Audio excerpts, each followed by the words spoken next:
Here, everybody is just like trying to find out everybody else's business. People don't know a lot about this part of the country. This is just old coal country. Scrap to get by. With the drugs, does that affect everybody, or is that mostly young people?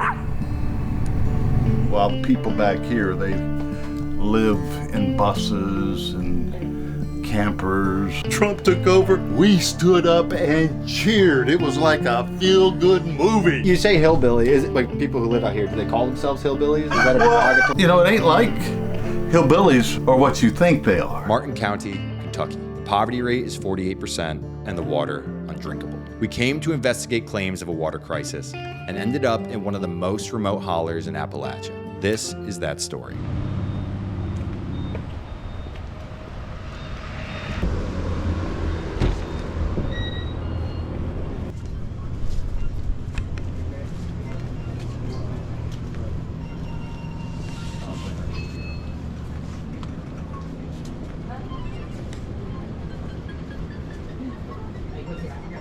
So is the water actually brown? Yeah, I won't drink it. My girlfriend drinks it, but they said it causes cancer. So you're saying like you won't drink the tap water here? No, I won't drink it. It's been going on for 5 years, I'd say. Long time. And the water's like brown when it comes out of the sink, or what? Yeah, when you turn it on, yeah. We followed that man's directions and ended up in Inez, the last town before West Virginia.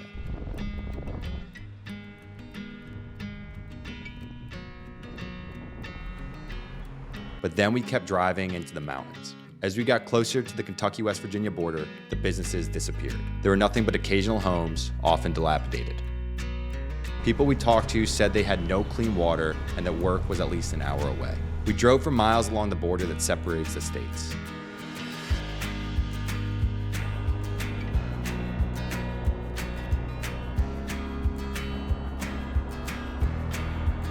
Then we found this turnoff.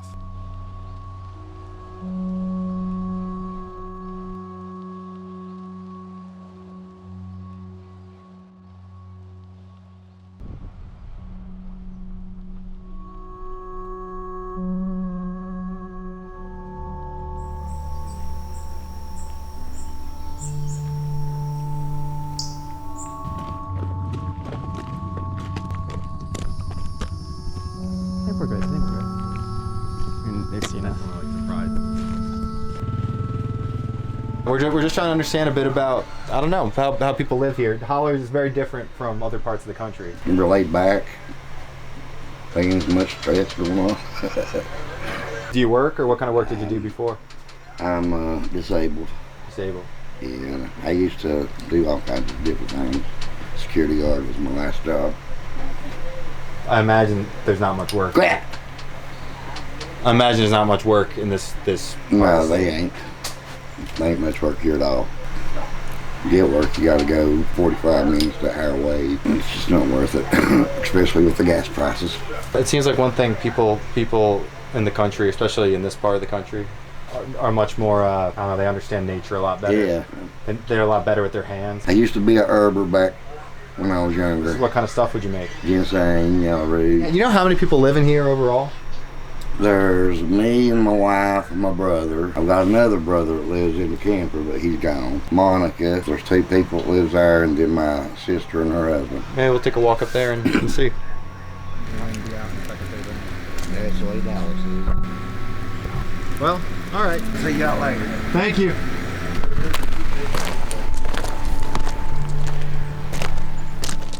All right, we're gonna go check out, I guess, his brother-in-law down the street. All right, so one person who spoke to us off camera told us it's a very peaceful area until people get drunk or high. I said, high on what?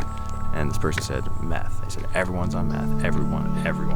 That's not the first time I've heard that, so it seems that meth is a big problem. I'm the one that built that house up there. You built that? What made you move out here? We used to live on the other end county, and the coal company sunk our land up there and they switched us out. People don't know a lot about this part of the country. This is just old coal country. Since the coal's down, this country's down. What do people do now? Well, we scrap to get by. There ain't no jobs. There ain't nothing. I got disabled in 20. And I quit working in 20. 5 years, it's took everything that I had to scrape by, you know. Going to the doctor. Supposed to have oxygen, but it's hard to put oxygen on this pillar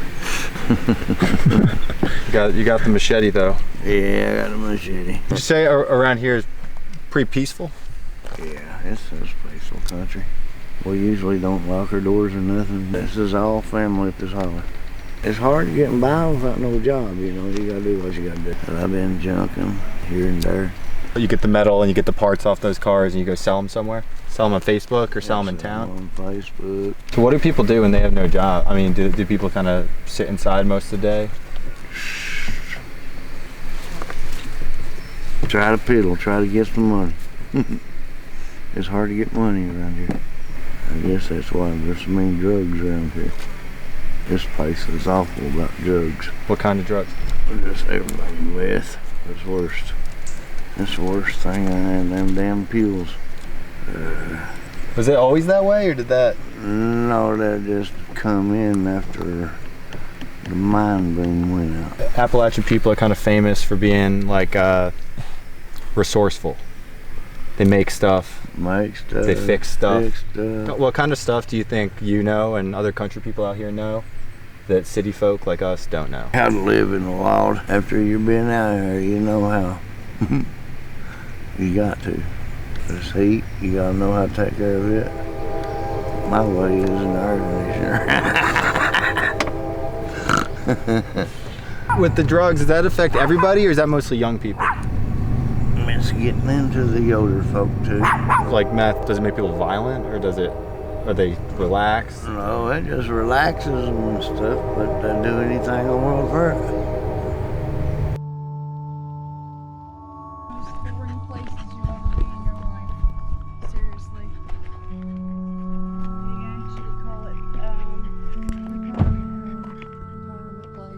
Here? Yeah.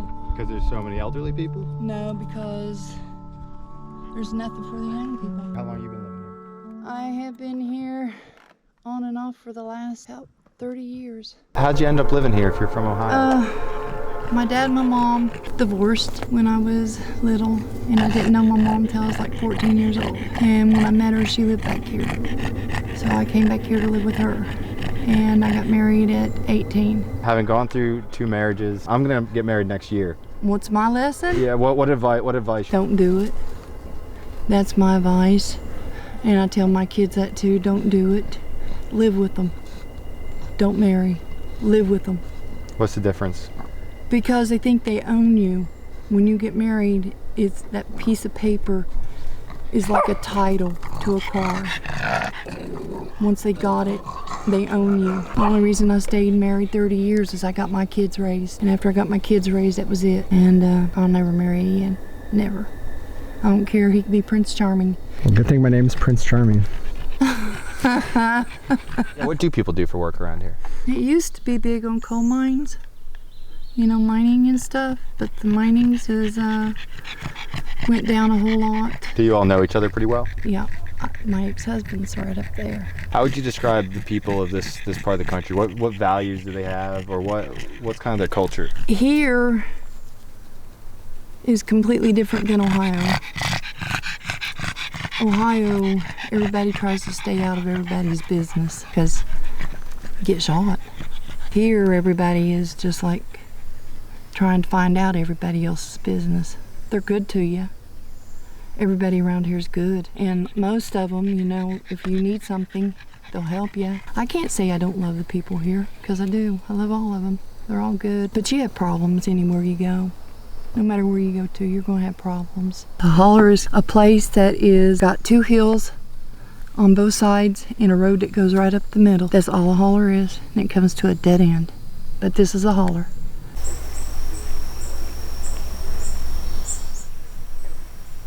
Now, we started this company, RocaNews, back in 2020 because we did not trust the big news companies to give us the news. And one reason is because they don't go to places like this. They're only in big cities, elitists, people who don't have any idea what's actually going on. If you support that, please subscribe.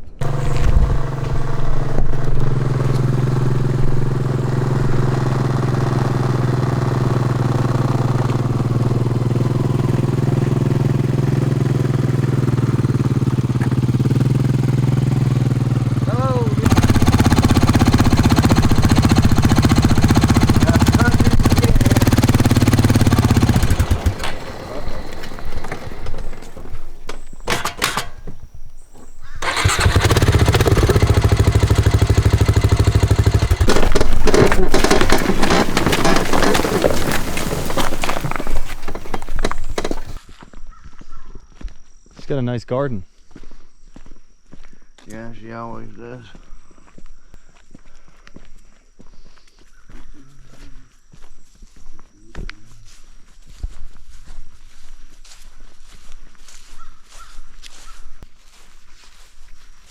Lovely place over here. There's that house tore down there. That was this used to be the house? Yeah. Yeah, this is the armpit of the United States. It used to be Mississippi, but you know, now it's Kentucky. It's the armpit of the United States. The cities in Kentucky, they go Democrat, and they tend to follow political agendas and things like that, while the people back here, they live in buses and campers, in houses with their families, you know what I mean? And if they get sick or something, you know, they got to go in with the family to be taken care of or something like that. They can't sustain themselves back here. There's no work. Used to be work back when the mines were open and things started prospering and people started buying trucks, pickup trucks. You could tell they were prospering. They had a new pickup truck, you know. That's a sign of prosperity among a hillbilly, to be able to drive a new pickup truck. I spent most of my life, well, a good part of my life, in Pennsylvania. All my family's from around here, and after a marriage broke up there in Pennsylvania, I moved back here and kind of became immersed in the culture. But I'm looking at the culture from an outsider. Been here for about 20 years now. So what do you think about the schools? What do you think about the fact that this the schools? Yeah. I'll tell you about the schools. I had 3 grandchildren, came home from school, the first day of school, all 3 of them gay. Now, is there any probability, statistical probability of that ever happening? Well, now 2 of them came home the first day of school, she was gay. The third one, she was hiding it. They went to school for the first day and came back. All 3 of them gay that year. What? The 2 of them, the two youngest, who was on the first day of school. The other one was kind of hiding it, you know, because she knew that it would be socially unacceptable. And even now, she's scheduled to be married, so evidently she wasn't gay. She's got a wedding and got a baby in her arms. What kind of programming? Now, I'm a child and adolescent psychologist, and I know there was something. They were screwing in school. They were screwing with them youngins' minds. Can you think of any more basic thing you can take away from a youngin and mess up their head than their own sense of sexuality? And now, don't get me wrong. I'm not a homophobe. I'm not. My daughter is gay. I have a daughter that's gay, and I love her dearly. She's my favorite youngin. I'm a little disappointed that she ain't going to give me no grandchildren, but I still love her dearly. And I understand that it's the sins of the father are inherited to the 3rd and 4th generation. If a man knows to do good and continues to do evil, that his children will be given over to a reprobate mind with desires for strange flesh. That's what the Word of God says. So that kind of puts that on me. All those years of me judging a man by the law of my own heart, I want grace for myself. So homosexuality is, I have to forgive myself for it, even though I wasn't aware of what I was doing. One thing we've heard a lot talking to people in this part of the state is about drugs and the toll drugs have taken on on communities here. Her son, her youngest boy, he called me up one day. He was needing to talk to somebody. He said his best friend had just called him up and he wanted to say goodbye to him. He said he was on the side of the road and he didn't think he was going to make it.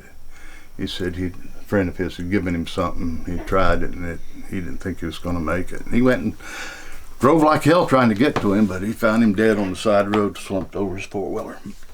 So, yeah, it happens back here. You don't have, about the only thing that they're doing at all is the churches are having like drug recovery, alcoholic recovery, but I don't think they're there for the kids, you know. It seems like the church is the pillar of a lot of the communities around here, right? That's all we got. That's all we got. People in this part of the country, they know a lot of stuff that other people don't know. They understand a lot of stuff other people don't know. They've also been through a lot of hardship, right, that people in other parts of the country don't go through. I'm wondering, through the stuff that you've seen, through the stuff that like this community goes through, what kind of wisdom people here have that we don't have? You're more spiritual minded because you're left in a position to where you gotta rely on a power higher than you to get by, else you'd never even try. But the knowledge on how to get roots and stuff like that, that's sliding away. I guess welfare or something done something to the people. Younger generation, they don't know nothing. They don't even know if they're homosexual or not.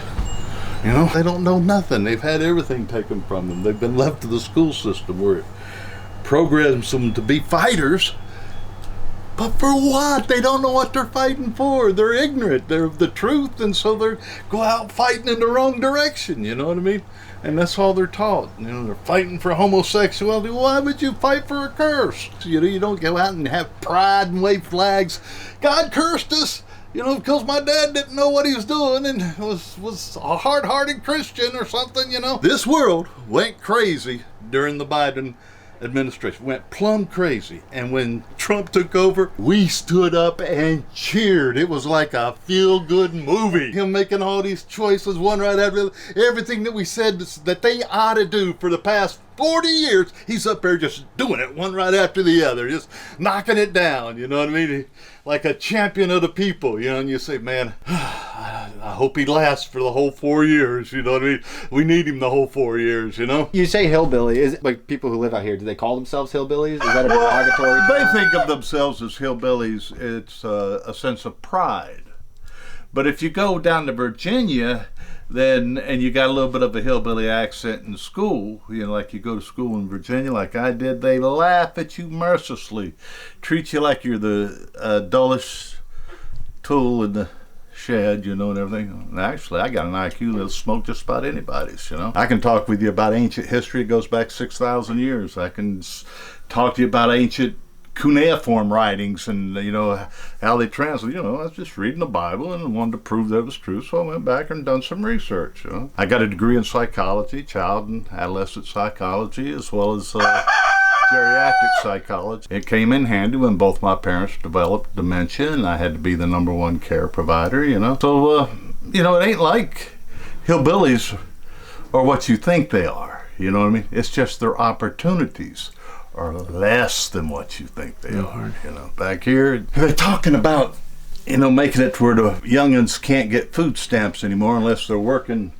at least 20 hours a week. Yeah, what do you think about that? Well, where? What, they can go out and catch the bus down at the road, you know, it's going to be sitting there and driving on that road that's broken off. We don't have buses out here. You go. My stepson got the cancer. Turned his life over to God and found out he had cancer 3 months later.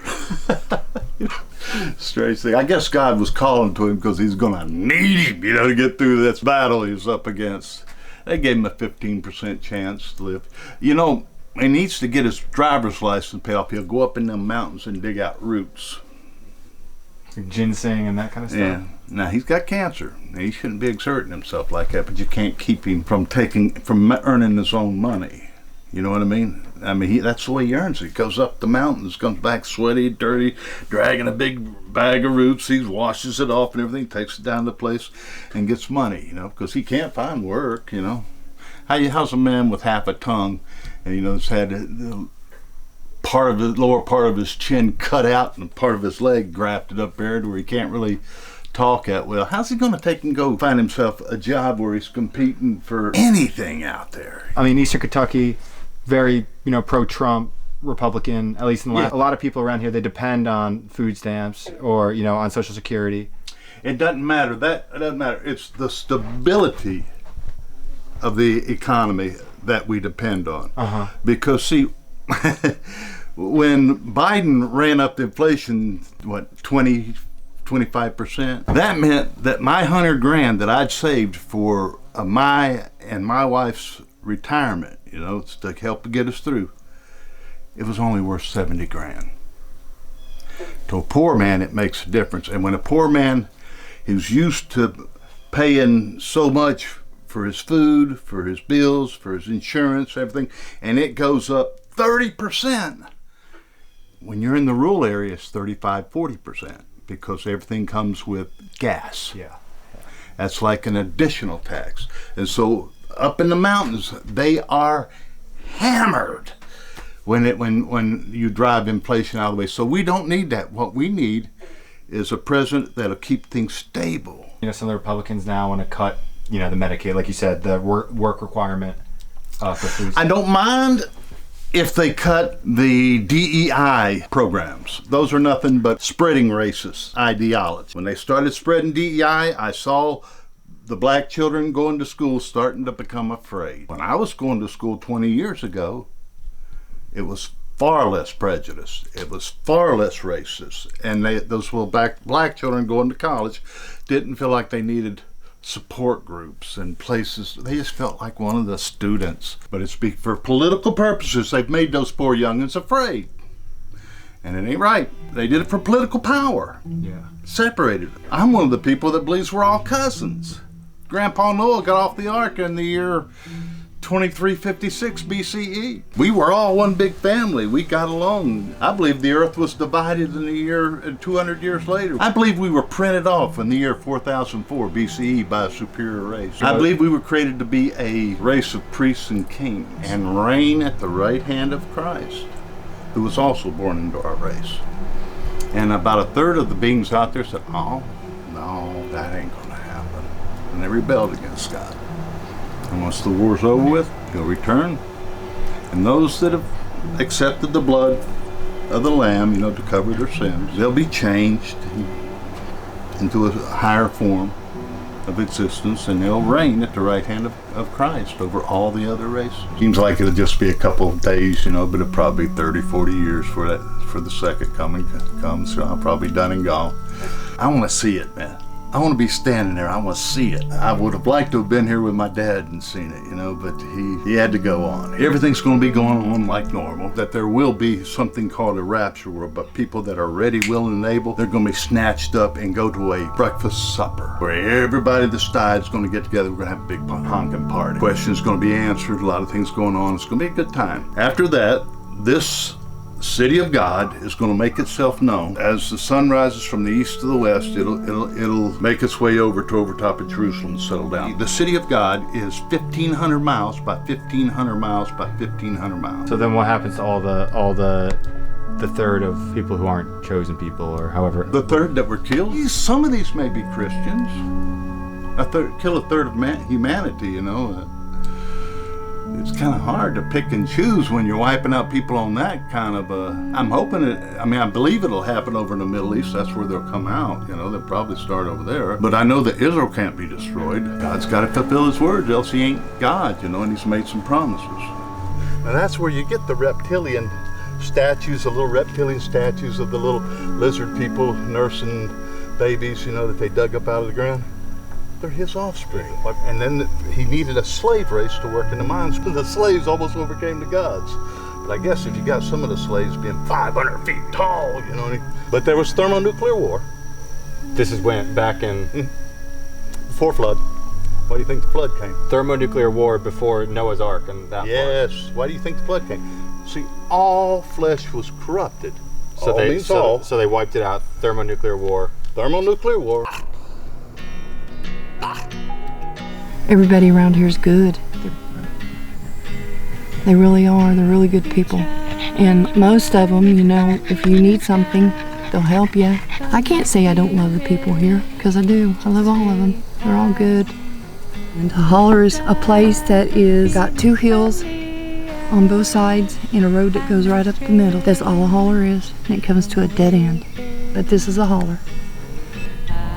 Yeah. Okay, if you enjoyed this video, please subscribe. We have a lot more videos coming out from Kentucky, Ohio, Indiana, this part of the country. You don't want to miss them, so make sure to subscribe, and thank you for watching.